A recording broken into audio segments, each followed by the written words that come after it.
Why I ask is I'll adjust what we're talking about to who we got here, right? So I'll keep you guys from watching the rest of the site video here. I'll bring this up toward the end when we're. This is all from last year, by the way. I will give you. Let's see here.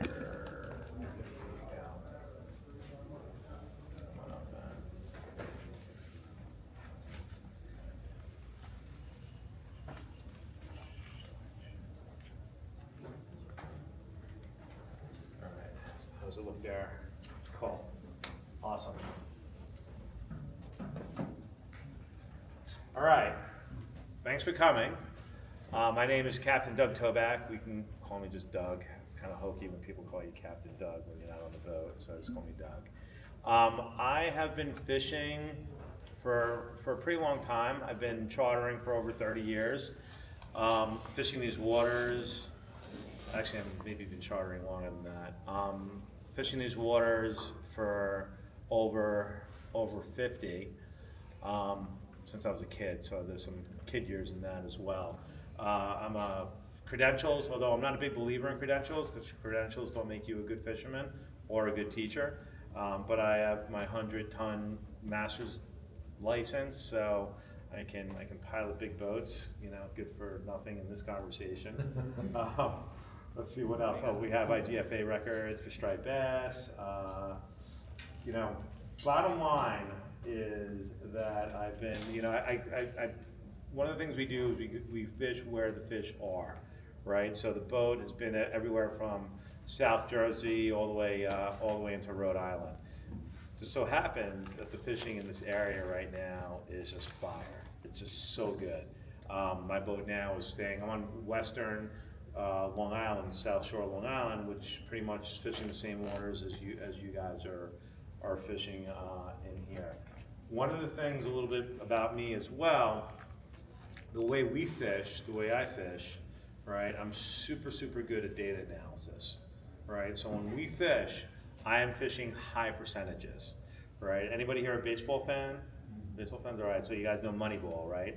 Moneyball is when baseball flipped, right? From feel to the numbers. Football, same way. You see the head coaches, and even college and pro ball, they have their sheet on the side. That's all data analytics that they have going into the game. I fish the same way, right? High percentages. I'm analyzing the data, the variables that I can control and the variables that I can't control. And I've got my playbook. I actually have a sheet that stays super close to the vest when I'm on the boat of the different plays that I'm going to run that day. Like, hey, I got A, B, and C going. I'm going to run this set of plays. Plays being like where I am. We're going to talk about that a little bit, about what the plays look like. But one of the reasons why we're so consistent in what we do is that I know that I'm fishing the high percentages. I'll throw a number out that I typically outfish the fleet 80% of the time, right? Which is pretty effing good, I think, in my opinion. So that's, you know, and I don't even care if people follow me for the day. It doesn't matter because it'll change in a week or whatever, right? So it doesn't really matter. So let's get started. All right. Oh, a word from my sponsors. So I'm on Daiwa Pro staff, right? I used Daiwa before I went on their pro staff. So all the gear that we use is Daiwa. I use Simrad on the boat also. I used them before I was on their pro staff. The big thing also that you know, the Daiwa's got great stuff. I've got a Daiwa outfit here that I'll show you that we use. The M3 and the Fish Bites, oh my God, both of them game changers. All right, M3, both of them happen to be here as well. M3, how many people here saw the On the Water episode that we shot? Huh, awesome, 0. Okay, so yeah, we did a whole On the Water episode. It was a big deal to a lot of other people. Apparently not to you guys, it's fine. So actually what we're gonna do now is we're all gonna watch the episode. No, I'm kidding, we're not. So I'll, follow me on my on our social media. The episode actually is really good. You'll see us do everything live that we're talking about, everything like in detail. The rigs that we use, how we were fishing. If you look close enough, you'll see some numbers that were supposed to be edited out. That didn't make we left that off. So that part, and fish bites, a lot of people are gulp users, right? Who here's a gulp user? Right, everyone's a gulp user. I'm gonna get you guys off the processed food. All right, we're gonna go clean food. All right, so the deal with fish bites, and I'll talk about it a little bit later. Some of the stuff works way better. The other stuff works exactly the same, except it lasts 3 times longer. I'll tell you the story of how I ran into these guys as well. But let's, all right, we talked about that already. Oh, actually, you know what? Wrong presentation. Let me bring up the right one. Unless you guys want to hear about giant tuna fishing. So let me bring up the other one. Sorry about that. All right, let me shut this one off. And let me bring Trophy Fluke up. Okay.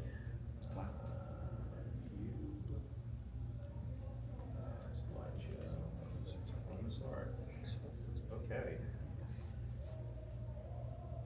All right. Oh, that was a little bit better, right? Okay. I'm not going to do the intro over again. All right. Same word from the sponsor. All right. Fluke fishing. Fluke fishing has taken over as the most popular inshore species. It used to be striped bass, although striped bass, I think, with these crazy bites we've been having, are making a comeback. But fluke fishing, by far, has become, like, more equipment is sold, certainly. If you've talked to the tackle shops, it's like their #1 rev generator for inshore fishing. A couple of reasons why I think it's so good. I mean, number one, you can do it as a novice, right? You'll shoot the shorts all day long.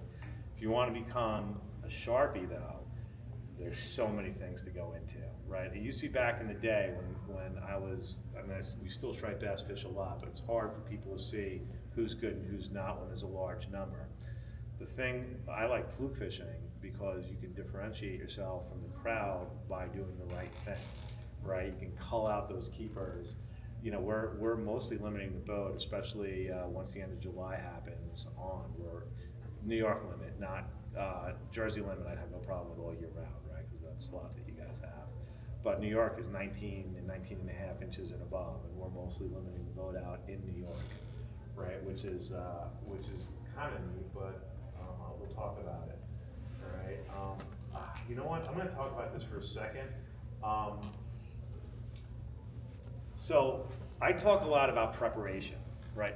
Everybody comes to these seminars, all they want to talk about is like, oh, what color are you using? Which, by the way, I heard Skinner talking about a color. Don't believe in it. I don't believe in it. I think it's shit, to be honest with you. If I'm a fish, you think I'm going to be like, oh, I'm going to move for, light blue today? No, it's about putting the correct presentation in front of the fish, locating the fish, know where the fish are, have your presentation look good, right? Like, I have never found color to do anything. Like, maybe it'll catch 1 or 2. Oh, the guy who's catching, he's doing something different. The guy who's like tomahawking the fish.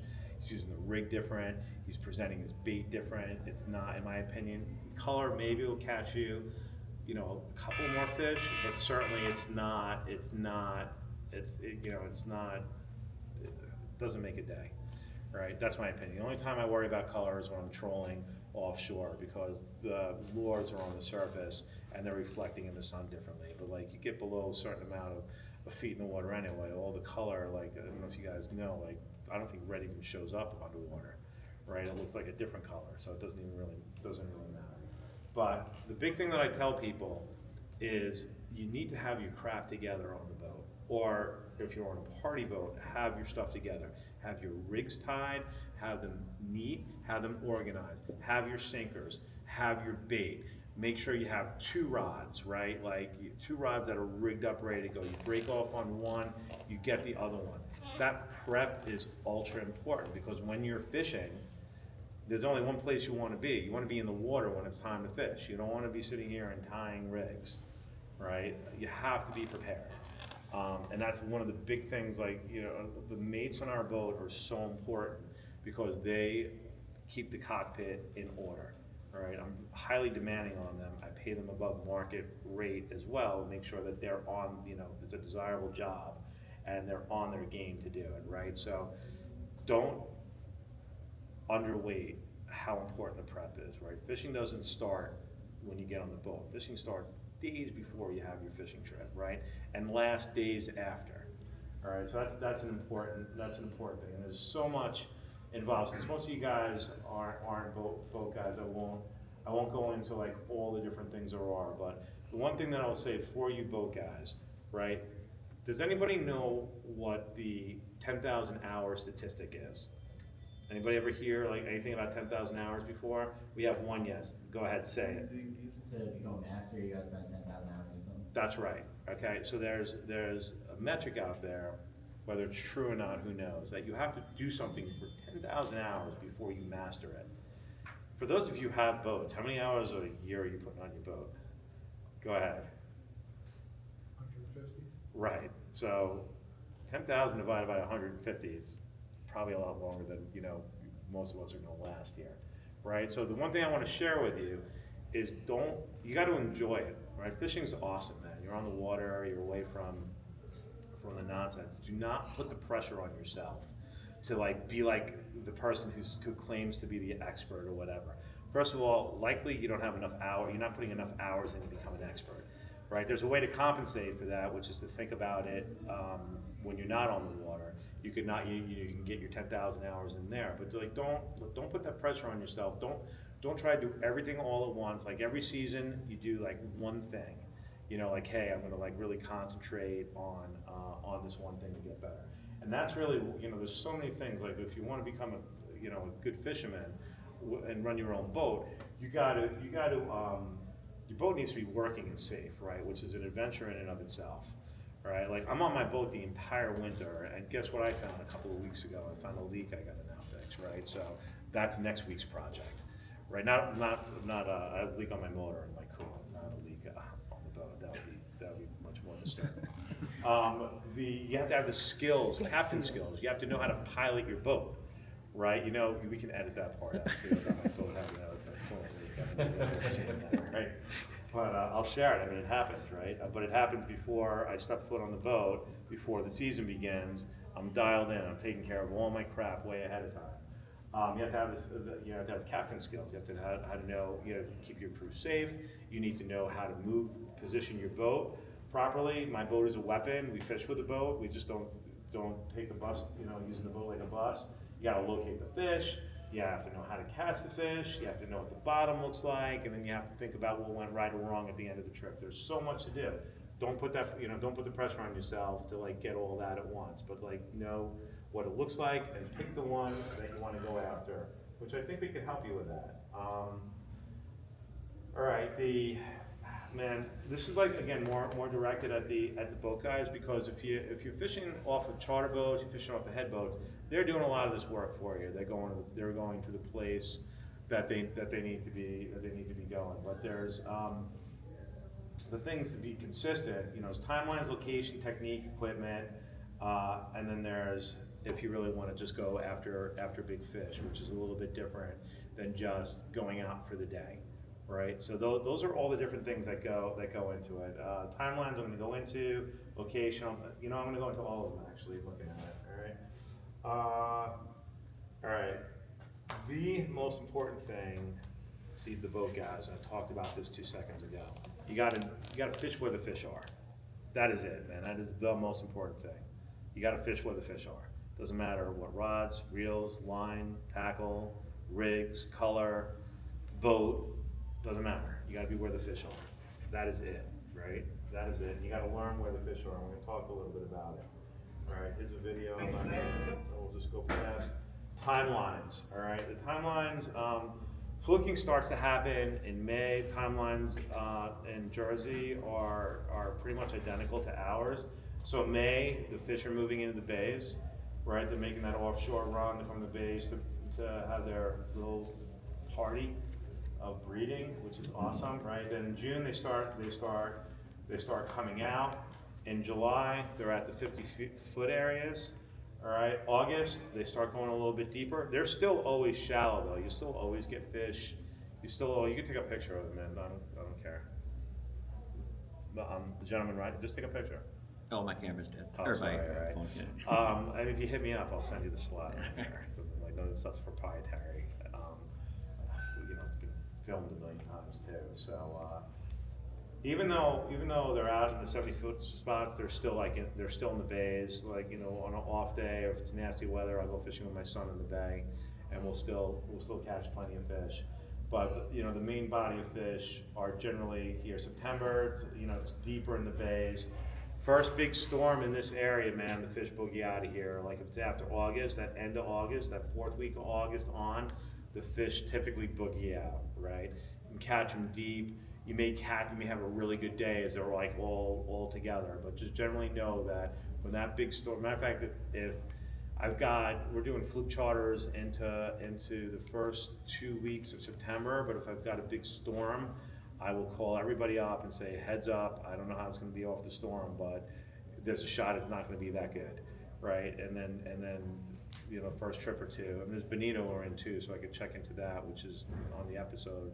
When you say big storm, you're talking like a hurricane? Yeah, like a nor'easter. Not just like. No, not like a nor'easter, like you're anything like over 20 miles an hour out of the east, right? That's a storm.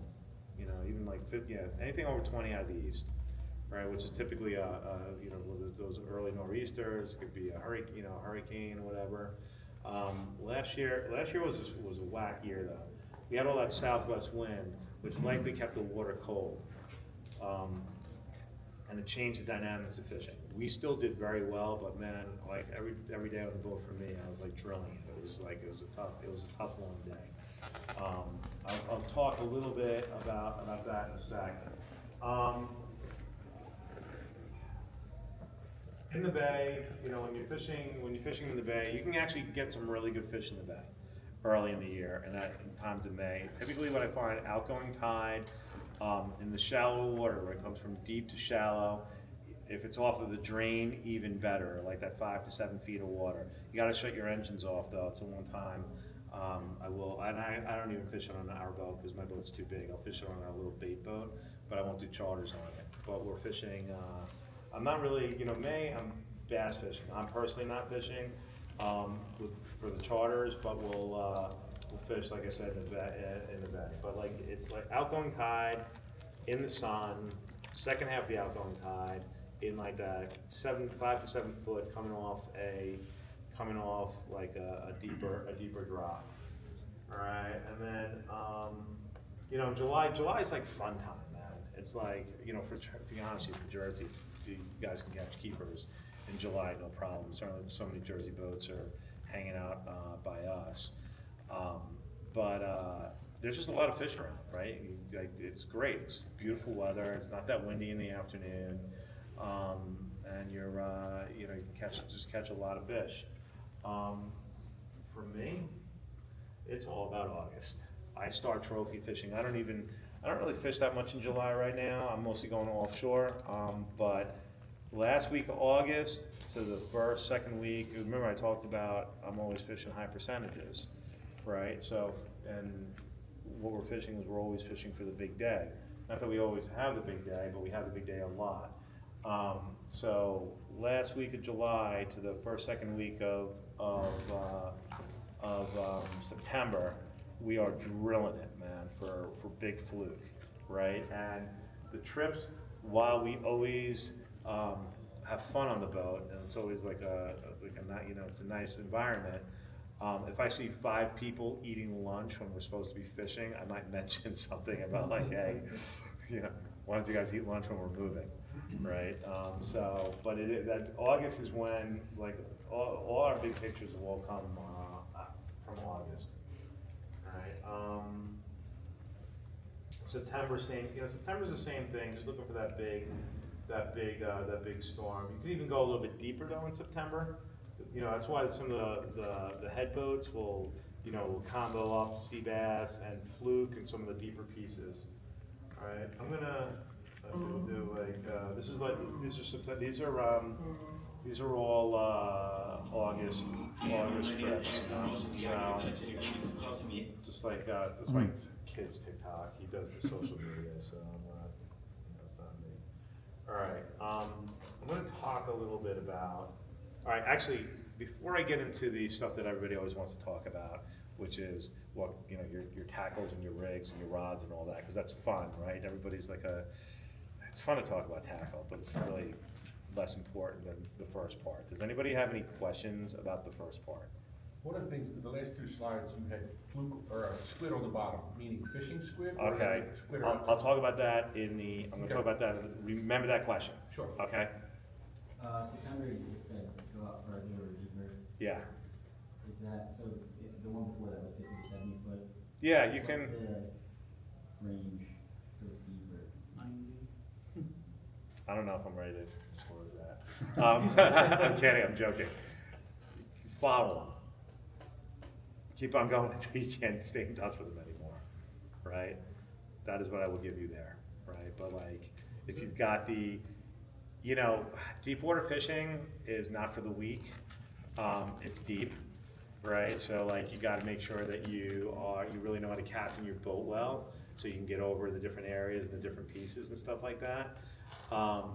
You need to be able to figure out where they are, right? So like, it's pretty frustrating to most people when you go like an hour and a half of like fishing in difficult conditions. Now that it still may be nice, but fishing in the deeper water, man, it's a pain in the butt. You know, just to like manage, and then you're sitting there, and maybe if you're fishing by a piece with it, and you hang 4 lines up all at one time, and you gotta retie 4 lines. It's not for the weak, right? But that's why it's important to have all the stuff ahead of time, all filled up, right? But yeah, just up to 90, 100 feet, man, in September. You know, I would take a look at it, and the fishing's not gonna be fast and furious, you know, but it could be big, right? Any other questions? Go. You're talking down in Rhode Island, right? That's where you're from? Long Island. Oh, Long Island. Long Island, which Yeah. is your water. Uh-huh. Yeah, like, I sail out of Jones Inlet, Okay. right? yeah. So like, if you know that, like, you have the New York Bight, you know, Rockaway Inlet, you've got Debs, and I'm Jones, and the next one over, right? I fish down here all the time, so, go ahead. Your timelines, are they, would you say further south, like in Virginia? Would you say that? I don't, you know what, fares? I don't have the stuff in the south completely dialed in, right? Okay. This is like really mostly like for This area? Jersey and up. It's a good question. I have no doubt that if I was fishing south, we would be tomahawking Fluke, because just again, the way we fish, I just know it works everywhere, right? Like every time like I figure it out and I go through the data, right? And I'm like, oh, this should work, it works. Just because you really just gotta think, you know, you just gotta think about it. Think of, you know, even when I always listen to the old guys when they talk, right? Even though I think I know everything, I don't. And that's actually, I don't think I know everything, but like people who think I know everything, I definitely don't know everything. I listen to them and they keep on saying, don't do what everyone else does. Think about if I do this, what about this, right? I spent my entire winter, I've got hundreds of hours on my charts this winter. Right, just going through the data from last year, thinking about how I'm going to change that. The variables that I can control. What can I control? I know the water temperature. I know the wind direction. I know the time of the year. I know the tides. Right, that's what I can control. What I can't control is like, hey, where's that bait going to be? Where's this? Where's that? But I can see that when I get out there and I got my plays and I thought about it ahead of time. It's like if this, then that. Right, it's a lot of time. Real quick question on that. You're talking about your data, so you're keeping like really, really good logs. Well, here's the dirty little secret. You don't need to keep logs like you think, like traditionally, like you're keeping logs, right? Of sitting here and writing stuff in a notebook, right? Nope. What do I got? I got my bottom machine, and every time I hit a waypoint, I've got all that information that's on there, right? Boom. I know the time of the year that I'm hitting. I go through all my waypoints, and I'm like, oh, look at, I found this. Boom, boom, boom, boom. I remember. I might put a note on what the water temperature is when I save the waypoint. If I've really got a couple extra minutes to do it, I've got my pictures in my phone, right? Oh, let me see the different trips. Oh, look at that trend. Boom, boom, boom, boom. Oh, I remember that. Okay, and then I went a little bit deeper, and then got there. Oh, I went shallower, and that's what I got. I have digital logs. It's awesome. It's the best thing in the world. It's so good. Like I don't know about you. Like I was never great at like logging. Taking meticulous logs. But now I've got all. I have a lot of waypoints. I'll tell you that much. I got a lot of pictures on my phone. Right, so that's what I do. That's what I do. That's how that's how I do it. It's a good question. Any other questions before I start talking about terminals, rigs, and all that? All right, cool. All right, first thing, and this is awesome. I fish with a snap swivel. Right, for everything. I have a snap swivel at the end of my line. Everyone's like, "Oh, you look like a beginner." Yeah, awesome. We're effing NASCAR. 10 seconds and we have a new rig on. 10 seconds. We tie a surgeon's loop at the end of our rig, and when we break off, which is awesome, we just bring it up. Actually, I have other rods, man. I got like 12 of these. Right? I'll talk about the rods. I have 12 rods that I have, and we have the next rod ready. But when this rod comes out of service, the mate doesn't have a ton of time to re-rig, but he's re-rigged literally in, I won't exaggerate, 30 seconds, right? Snap the rig, take it out of the plastic bag. Now we use pool noodles, flip them off the pool noodles, boom, put them on the snap swivel, put the sinker on the end, load it up with bait, one turn around the handle, and the rod holder ready for the next break off, right?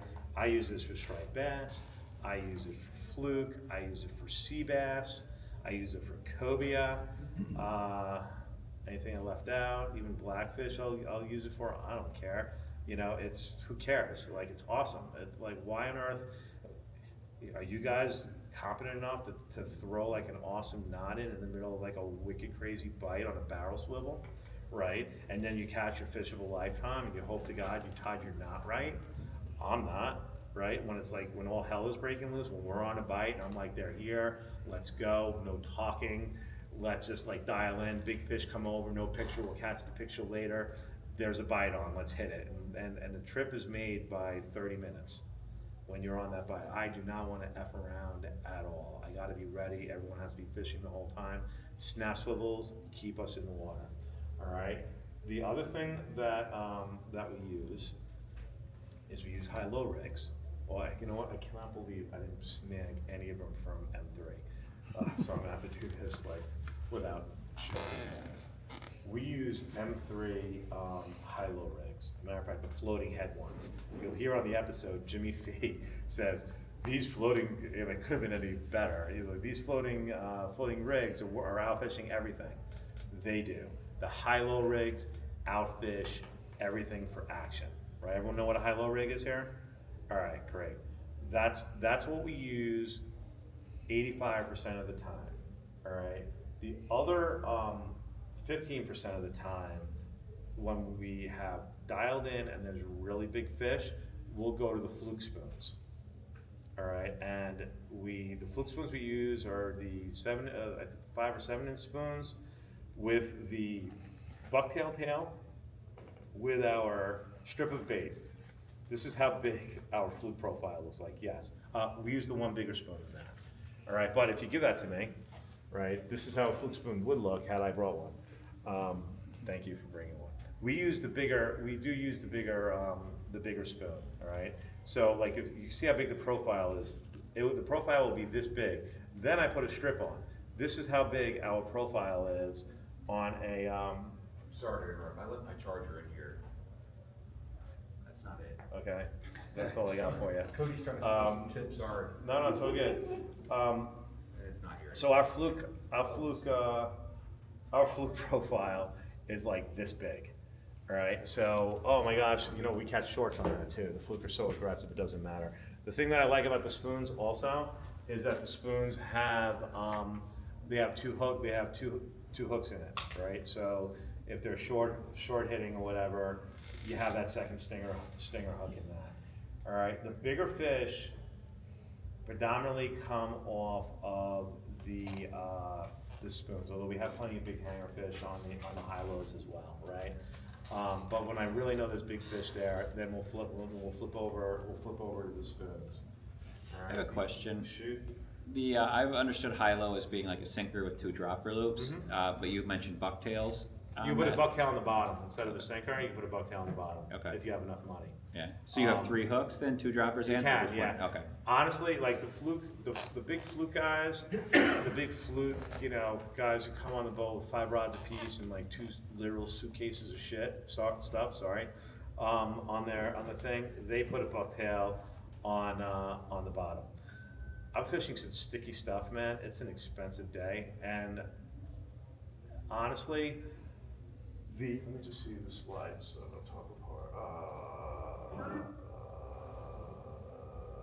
Nope, okay, I'm gonna talk about it now. All right, cool. 90% of the fish are on the top hook. You'll get 10% of the fish on the bottom hook. Last year was reversed. First year I've seen that ever. I think the water was really cold and the fish were lethargic. For those of you guys who think that last year wasn't that good, how many people here thought last year was good? You? Okay, 1. It was good, but we had to drill it. If you fished in the bay, if you're a bay fisherman, you thought it was great. That's why you thought it was good. Hey, there you go, right? Bay fisherman.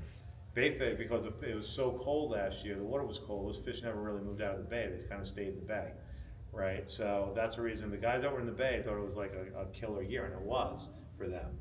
Still not a killer year for me to stay in the bay, because I have to catch way more fluke than really the bay is getting anyway. When you have a rig that's 12, 16 inches long, where do they hit it? In other words, I'm gonna talk about techniques. Okay. I'll get into that, about how, great question, thank you for asking it, we'll definitely get into that, all right? Fish bites, all right? I use, on the high-low rigs, man, these are the bloodworms. These aren't exactly what I use. These things look terrible in the bag, right? They look like bubble gum. It's like, I talk to them, like, man, I don't know what you can do to make them look better, but, the thing is that these things work so freaking awesome. We use the easy strips, they're called. We use the easy strips, right? Regular formula. And they're about this, I'll pass this around. It's the same material. What we do is we cut them in half long ways and then cut them in like 3 or 4 inch strips, and you put them on the hook. Don't bother like putting a split tail because they don't flutter, they melt. Right here, you can pass this around just so that people see it. They melt on the hook, and what we learned is they cull huge sea bass out, and for the first half of the fluke season, and that's for me, like really July, the first, second week of August, they tomahawk the fluke, right? Just excellent. And we tip them with a single piece of bait, right? So we take a spearing and we just tip the hook with it on the time. And I'm fishing both the high and the low the same, right? So that's what we use. That's what we're using earlier in the year. Then what I'll do is we'll switch the top hook out. Last year I switched the bottom hook out, but we'll switch the top hook out. You can pass this around. You can pass this around here. We'll switch the top hook out to one of the big grubs, right? We put that on the top hook, and again, tip it with a spearing, right? They work. So the easy strips, those guys are like alone on how good they look, right? And I'll tell you the story of how we found that this stuff works. The grubs are a push with a gulp, except they last literally 3 to 4 times as long. Because the tails don't pull off, they shred, and they just, we're definitely using way less of those than when we're using, the gulps. The way we found fish bites is, my son thinks it's funnier than I do. So my son runs the cockpit of the boat. He's a SUNY Maritime kid, helped us build the boat, whole 9 yards. He's in charge of making sure that the cockpit's in A1 shape. So we're fishing, and he comes into the wheelhouse, because I'm in the wheelhouse looking at the numbers. I'm always figuring out what the next 3 steps are gonna be. Comes in, he's like, "Good Dad, I got bad news and good news." I'm like, "What?" I'm so happy to be hearing this. We ran out of gulp. And I'm like, explain to me how that happened. I went to the tackle shop last night and this morning. And we fished yesterday. right? Like, it's not like you just noticed that we were running low. Well, good news, Dad, good news. We had a couple of fish bites that we had gotten at one of these shows as a just here, give us a shot. And he goes, I put the fish bites on, and the fish bites are completely outfishing the gulp in the biggest way. And he actually is the one who designed, because the guys at Fish Bites didn't even fish the easy strips like we fished them, right? They put like a square piece on or whatever, not like a little strip. He totally designed that on his own, because part of the reason is we had to stretch them because that's all we were down to for the rest of the day. But it turned out working great. I called him up. I'm like, hey, what's the story with these? And they're like, yeah, we've heard that from the guys, the guys in your area before. And we tried it, we kept on going, and boom, we switched 100% over. So that's how we found, that's my story with Fish Bites. So that's the story with that. The tackle that we use, everybody likes to talk about tackle. So I will tell you, this is pretty much the only rod that I use on the boat for fluke fishing and sea bass fishing. It's a Daiwa slow pitch. I'll pass this around. The weighs nothing. I brought my Saltiste 15 with me today. I also fished the Lexa 300 with this too, so you can fish either one. If I'm doing more sea bass fishing, I personally like the Saltiste, just because of like, I don't know. I like this instead of having to go to the knob. I still have a fish scale in here, isn't that great? But everybody else likes the Lexus better, right, on the boat. And the Lexus are one hand, it's just the trigger on it. But the whole outfit weighs nothing. All right. The reason why we like the slow pitch, we fish slow pitch for everything. I'll pass it around. The slow pitch, here, you can pass this around. The slow pitch rod is so sensitive, you feel everything. Yet we've had striped bass up to 40 pounds on this. I'll do that every once in a while, just after the day is just ridiculous. I'll break those out. So it's got, the rod locks out like on the bottom third of the rod, so you never, if you really hook that big fish, you don't need to worry. All this stuff, by the way, all the model numbers and all that are all on the water episodes. But I mean, pull up here, do this. You like pull up on it, right? So pull on it, see? And then the rod locks out, right? So, but it's like super sensitive. Plus, when you're fishing with a braid with Fluke, it's a little bit more forgiving, right? So that's what we use. I'm using 20 to 30 pound braid, and quite honestly, I just use this rod all over now. Go ahead. What gear ratio are you using for the? I use the fast, the high speed one, which is a 7-to-1, but the other one's 6-to-1, right? So I never really know why they put out different models, but dude, I don't know if anybody would actually even ever really notice. I just don't use anything super slow. Yeah. We're using something a little bit faster, but that is the high speed one. And the only reason why I know that is I just put a huge order in. I just turned over we basically constantly on the boat have new equipment. So every year we put new equipment on the boat. Yes. It's not a real question towards the reels. Would you prefer the strips over like the strips of squid, or? So squid, I never fish strips of squid. I'll fish strips of Fluke, like long strips of Fluke, right, off of keeper fish, right? Don't take a strip of Fluke unless it's a keeper fish or no one's looking. But I'll do we'll do like a Fluke strip like this big. The squid, I fish whole. I'll just tie I'll put them on the back of the spoon. I'll just put one in the head and one as far down as it can go, and I just fish a whole Fluke. Thing with a whole squid, if there's a lot of sea bass around, they get hit pretty quick. But if there's a lot of Fluke around, the Fluke are big men, you just put it there. The big Fluke will come in. You ever see those pictures of the Fluke chasing the baits for a long time? They don't do that with big, the big fish don't do that. They don't have enough energy. You feel it, man. Just open it up. I'm going to talk about techniques in a second, but you open it up and you leave it. I don't fish strips of squid. I'll just fish the easy strip. It melts, it smells, it does everything. I just use 1 spearing, 1 and 2 spearing, and the easy.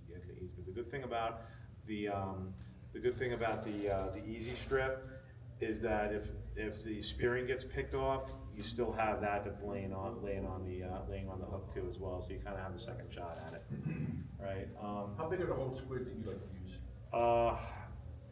What are you know those packs of squid that, you know, that you get in the tackle shops, those? I don't, you know, again, I use whatever the heck one comes out in the package. It doesn't really, it's a whole squid, right? Like, meaning that I'm not really like, you know, I don't think like a big fish is gonna say, oh, only an 8-inch one today, right? They're gonna, and I only do it really when I'm like honed into those big fish, right? I've had a couple of keepers, good sized keepers on the same drift, right? Which I'm gonna talk about in a second, about The how only reason to, I asked that is, I have an Asian supermarket near my house, and they have like, Yeah, if it's from the little ones to. well, Go. then go for the ones like this big, Yeah. like that, right? And if it's less money than the tackle shop, buy as many Oh, as you yeah. can and freeze them. Yeah, that's what I would recommend. All right, I need my rod back. All right, everyone see the rod? All right.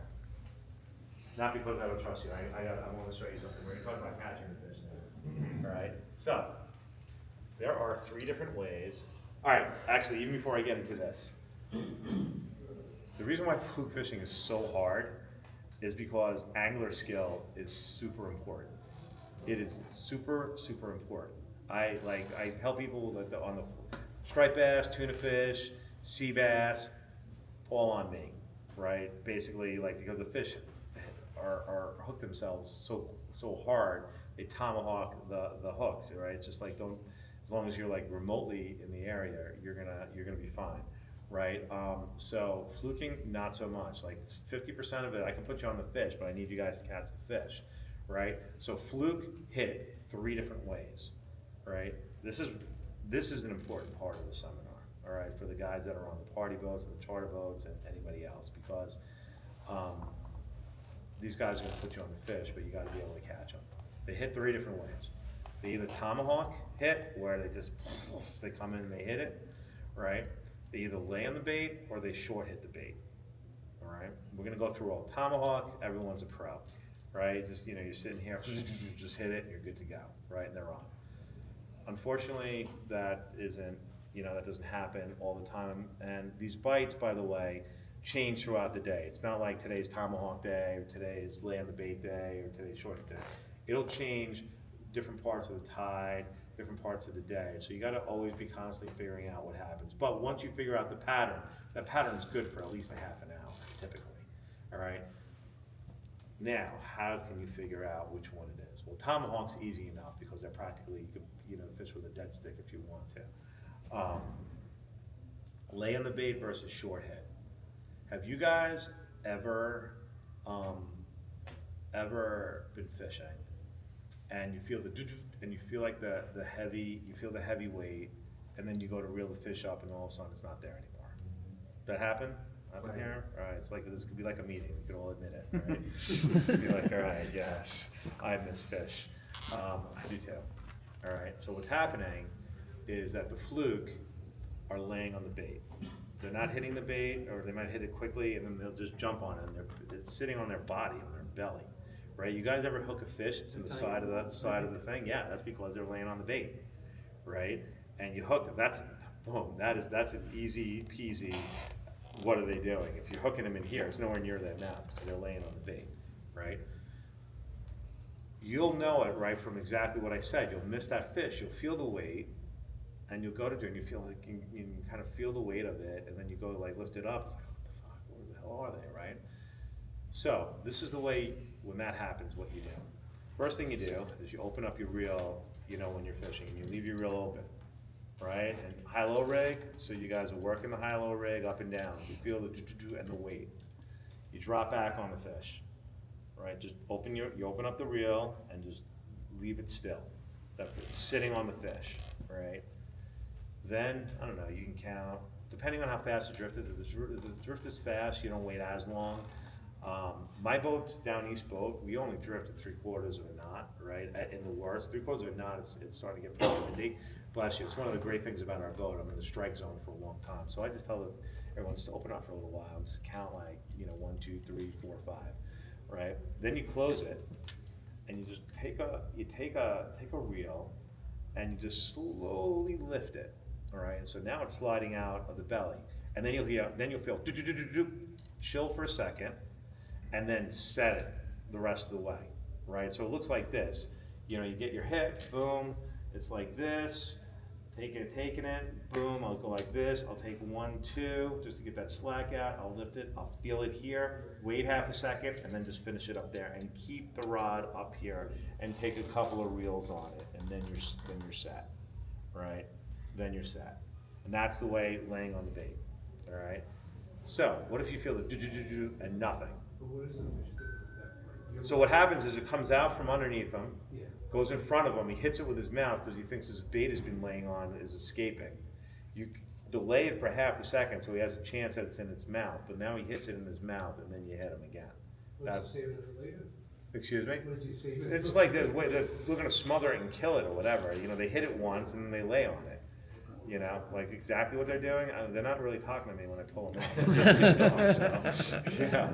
So, What did they you really, do? hey, listen, I'm about to kill you, but we're gonna eat you even better yet. You know. But what were you thinking? I'm obviously I'm joking with you, but like I believe that they're just trying to, you know, stun their bait or whatever, because these things are going by them pretty quickly. He's Right. waiting for you to count to 1, 2, 3. Yeah, he's waiting for the 5. It's like, oh, it's only a 4, man. Oh. Very good. Excellent. I'm going to add that to my seminar. Thank you. So then we have the do and nothing, right? So what you'll feel, always go for the long one first, because that's one that you really need to figure out, right? So you open up, you could open it up, and you lift it up, and there's nothing there. It happens 2 more times, it's short hit day. Shorten up on everything, right? The long strips, I'm out. I'm fishing the high lows. Even if I have these out, I may go to the smaller one of these. They make a 5-inch one, or I go back to the easy strips. I'll go back to them if it's short hit. Short hit is easy. Well, not easy, but short hit, you're fishing with a closed reel. It's out here, bang, you hit it right away, right? Because that fish comes, you're violently hitting it, and you're hoping it like boom, you're hoping to hit them as they happen, right? And that's the way that'll go. That's also another place, you know, like when the last 2 things, the tomahawk day, everything is great, but the other one, this rod makes it easy to feel what's going on, right? So that's the reason why I'm fishing the slow pitch, right? The slow pitch has just always worked pretty well. All right, I'm not going to talk a ton about boat handling because one of the boat guys just walked out. I think there's only one left. All right, so I'm not going to talk a ton about that. It is 5:50, so I will open up for questions. Actually, when you guys open questions, I will shamelessly plug myself and put The 12-inch strip, did Yeah. they really grab, in the middle, or, I mean, They hit it, yeah. from the I'll back bring and you, then belt it up? yeah, they hit it. Here, I'll put this on while and I'll just. Okay, so the 12-inch strip, you got to drop back on it when it hits, right? Where'd the 12-inch strip question come from? Over there. Okay, cool. The 12-inch strip, when you're fishing those big spoons and all, when they hit that bait, it doesn't even matter if it's short hit day. There's like, you still got to give them. It's a big bait. I open it up, let him take it, click it, and feel it. When I feel the weight of that fish on it, I just hit him, right? Because they're slurping that whole thing down. Now it's crazy because some of the small fish will hit it, and the small fish are like trying to like paralyze that fish. So what they'll do is I think they're hitting the top of the spoon and then they slide down the spoon, and then they get hooked. You know, they get hooked that way as well. So they get hooked, you know, either from the back and they're doing it. But I think some of the fish are also coming in from the front, trying to hit it from the front, and they'll get hit there. They'll get hit there as well. But I always drop back and I always wait. You know, I'm always When you waiting for pull them up, is all the bait in their gut? In other words, or is half the bait? a lot of times it is down their throat, right? It's In other words, they've taken the whole thing in and you. yeah, a lot of times it is. A lot of times it is down their throat. I mean, again, the fish aren't too happy. They're trying to get everything out of their mouth. They're like, this is not right, right? But there's a lot of times, it's just the big fish stuff's down their throat. Sometimes the stinger hook is all the way down their throat, you know, which is, you know that they're really like, it's a super aggressive day that day, you know? I've only used the spoons when the tide's running. What do you do high-low in the bay or 50, you know, when it's not running? So that's a good point. So we only use the spoons typically the second half of the day when the wind is up, because you need a little bit of speed to get the spoon to work, right? So that is, thank you for reminding me of talking about that, right? So high-lows, I use high-lows all the time for everything else. But do you do like quarter and quarter, 3/8, 3/8, or do you just use a hook? What do you or mean, quarter, quarter, three? The weight on the So I'm just using, so the floating heads weigh nothing, right? They weigh nothing. I don't weight, be honest with you, man, we don't weight anything on the hook, right? So just go to M3 and get the floating heads. He's got them, they're ready to go. Even if you just get a couple of them, just take a look at what they look like. But the floating heads work so good. They work really, really, really well. You know, we fish like, I don't know, I'm fishing anywhere between like 2 ounces and 6 ounces, you know, or 2 ounces and 8 ounces, depending on where I'm fishing, when I'm using the high, you know, when we're using the high-low stuff, right? Some of the stuff is like the on the water episode as well. You know, I have a lot of that in there. So that's a story with that. Go ahead. Kind of sticking with the spoon, I've never used a spoon for food, so I guess, when are you shifting to that for that 10% of the time? Or So we're doing that when we're big fish fishing. Big fish? Yeah, big fish fishing. I highly recommend it. Go to M3. You guys can follow me back there if we leave in the next couple of minutes. And he's got all the stuff set up, man. Like it's like really, it's easy peasy. Just take a strip. You can either fish it with a whole squid or just a fluke strip. Or like, even, what about these fish bite strips, is that like? I don't fish I want a bigger profile. I want my profile on those hooks being like this. I'm going all in, man. If I got a spoon, we're going all in. Gotcha. You know, so like the whole thing is like literally like, it's, you know, don't freak out.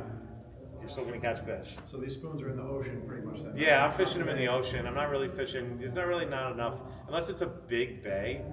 You know, you could probably do it in some of the bigger bays, like maybe in Raritan Bay, like when it's like, you know what, the mouth of Raritan Bay, that whole little area along the channel and stuff like that, like, or, you know, in Ambrose, whoa, that's a whole nother story. 60, 70 feet deep. Yeah, man, that's all, you know, like, yes, right, that's where, yeah, use it there, right? If you see me, don't follow me. Yeah, we fish in there for sure. So when you're using spoon, it's just one spoon. It's not a high-low. No, it's just on a three-way. It's a three-way. Get their rig. It's a three-way. It's on a three-way. Basically, a little drop of a sinker on the bottom, and then you got the spoon, you know, all over there. Well, Maybe one last one? no, you can keep on going. We're not like, okay, go ahead. So I guess with these fish bite strips, since you're not trying to like get the bait to sit so nice like a grub or a mullet, could you use a circle hook maybe, or try? I don't use circle hooks, man. Never? It's, yeah, all right. Shut that off. So if you have that spoon and then Can you you feel shut that off for 1 second?